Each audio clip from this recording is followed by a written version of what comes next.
करत असेल तर आपण शांत राहायला पाहिजे का? आपण हे सहन करणार नाही या ठिकाणी नक्कीच. आमदार पत्नीला मला काहीतरी म्हणतात आहे, आपण हे सहन करून घेणार का? माझ्या शहरामधील काही महत्वाच्या महिला या माझ्या दुर्गेचं रूप अशा या आदिशक्तीला जर काही आरोप प्रत्यारोप आणि टीका टिप्पणी करत असतील तर आपण सहन करून घेणार का? नाही. अशा या नागपूरच्या पार्सलची हकालपट्टी जरूर आपण नक्की करूया. यासाठी तुम्हा सगळ्यांचा पाठिंबा मला लागणार. अरे माझी डिग्री बघा, मी माझं MBBS government medical college Nagpur मधून केलेलं आहे आणि माझं DGO Datta Meghe institute of medical sciences मधून केलेलं आहे.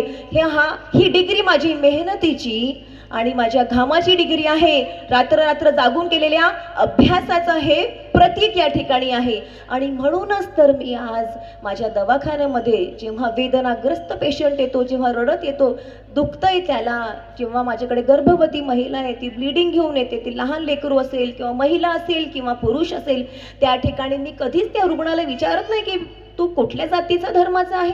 शिवसैनिक योद्धा म्हणून उभी राहिलेली आहे आणि म्हणून मी नगराध्यक्ष पदाची उमेदवारी या ठिकाणी स्वीकारलेली आहे. अरे मला म्हटलं जातं एकाच घरामध्ये आमदार, एकाच घरामध्ये नगराध्यक्ष, मी का सहन करू?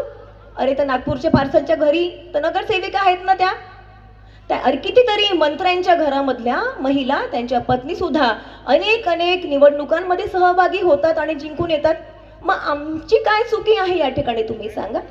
मी कुठल्या जाती धर्माचं ह्या गोष्टींमध्ये मी कधी सामील झालेली नाही, परंतु माझा हा लढा फक्त आणि फक्त भंडारा शहराच्या विकासासाठी आहे. माझा लढा कधीही सत्तेसाठी, पैशासाठी, पॉवरसाठी नाही आहे. सगळ्या गोष्टी मी सहन करणार नाही. अरे कुठल्या नावाचा हा भाऊ मला बहीण कसं म्हणतोय? भावाच्या नावावर कलंक आहे हा माणूस. नागपूरचा पार्सल निर्लज्ज आणि निष्ठुर पद्धतीने वागत असेल तर त्या नागपूरच्या पार्सलची आपण हकालपट्टी करून टाकूया सगळे मिळून. तुम्ही सगळे तयार आहात का मला सांगा?